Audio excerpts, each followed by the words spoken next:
Hello and welcome to Andrew Yang Policies, where I'm going to be reading Andrew Yang's policies directly from his website.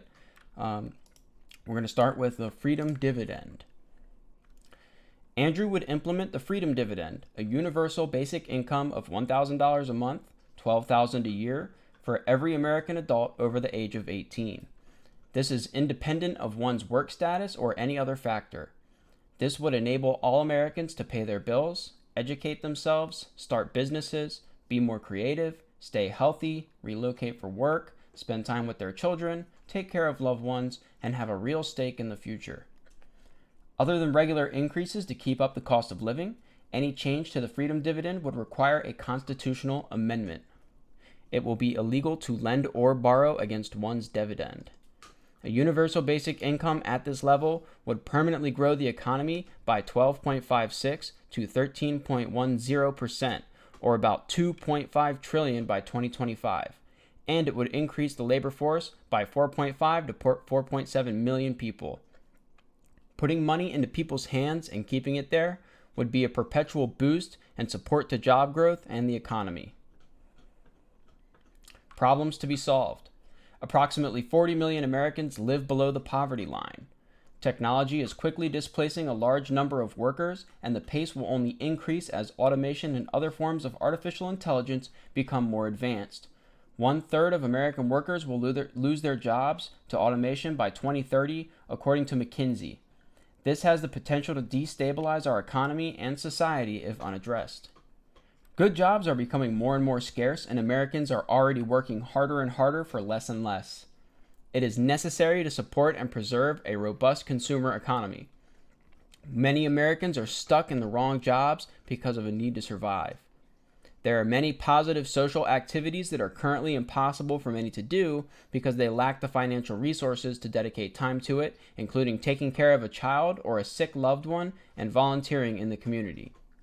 The most direct and concrete way for the government to improve your life is to send you a check for $1,000 every month and let you spend it in whatever manner will benefit you the most. The government is not capable of a lot of things, but it is capable of sending large numbers of checks to large numbers of people promptly and reliably. We have plenty of resources, they're just not being distributed to enough people right now. Let's build a new kind of economy, one that puts people first. If there's one policy that would transform American lives for the better, it is universal basic income. Goals. End poverty in the most direct manner possible, giving people money. Move our economy into its next stage of development, human capitalism, with a focus on improving everyone's quality of living. Prevent the massive disruption that will accompany the rapid development and adoption of automation and other AI technologies. Allow people the freedom to switch jobs, move, innovate, and contribute to society. Turbocharge the economy by providing income to those who are most likely to spend it.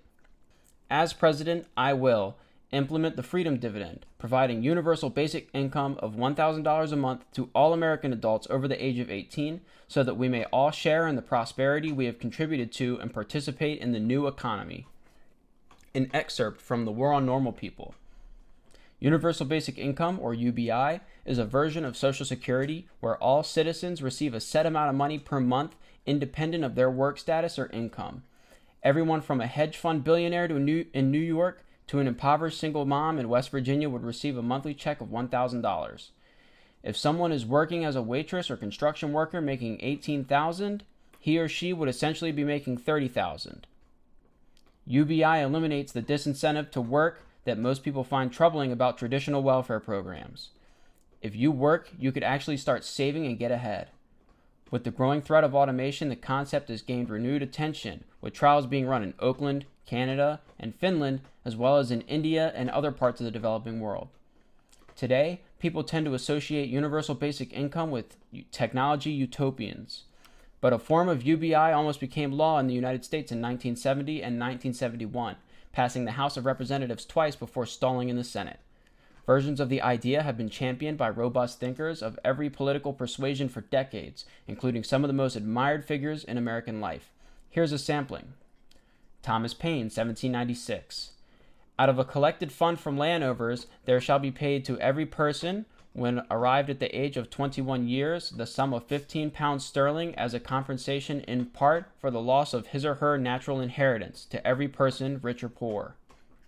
Martin Luther King Jr., 1967. I am now convinced that the simplest approach will prove to be the most effective. The solution to poverty is to abolish it directly by a now widely discussed measure, the guaranteed income. Richard Nixon, August 1969.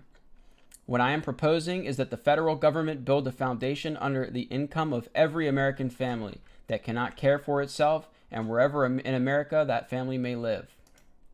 Milton Friedman, Nobel-winning economist, 1980. We should replace the ragbag of specific welfare programs with a single comprehensive program of income supplements in cash, a negative income tax, which would do more efficiently and humanely what our present welfare system does so inefficiently and inhumanely. Bernie Sanders, May 2014. In my view, every American is entitled to at least a minimum standard of living. There are different ways to get to that goal, but that's the goal that we should strive to reach. Stephen Hawking, July 2015. Everyone can enjoy a life of luxurious leisure if the machine-produced wealth is shared, or most people can end up miserably poor if the machine owners successfully lobby against wealth redistribution. So far, the trend seems to be toward the second option, with technology driving the ever-increasing inequality. Barack Obama, June and October 2016. The way I describe it is that because of automation, because of globalization, we're going to have to examine the social compact, the same way we did in the 19th century and then again during and after the Great Depression. The notion of a 40-hour work week, a minimum wage, child labor laws, etc. Those will have to be updated for these new realities. What is undisputable is that as AI gets further incorporated and the society potentially gets wealthier, the link between production and distribution, how much you work and how much you make, gets further and further attenuated. We'll be debating unconditional free money over the next 10 to 20 years. Warren Buffett, January 2017. You have to figure out how to distribute it. People who fall by the wayside through no fault of their own, as the goose lays more golden eggs, should still get a chance to participate in that prosperity, and that's where government comes in. Bill Gates, January 2017. A problem of access automation forces us to look at the individuals affected and take those extra resources and make sure they're directed to them in terms of re-education and income policies. Gates later suggested taxing robots. Elon Musk, February 2017. I think we'll end up doing universal basic income. It's going to be necessary. There will be fewer and fewer jobs that a robot cannot do better. I want to be clear. These are not things I wish will happen. These are things I think probably will happen. Mark Zuckerberg, May 2017. We should explore universal basic income so that everyone has a cushion to try new ideas. Nicole Salek Anderson, June 2017. Creating a world where UBI is our foundation would go a lot further towards equality between the sexes, for in doing so we acknowledge that the work of the home is real, and we free women from the economic constraints that child rearing has come to bear upon us, much more than our male counterparts. All right. So that was Andrew Yang, the Freedom Dividend.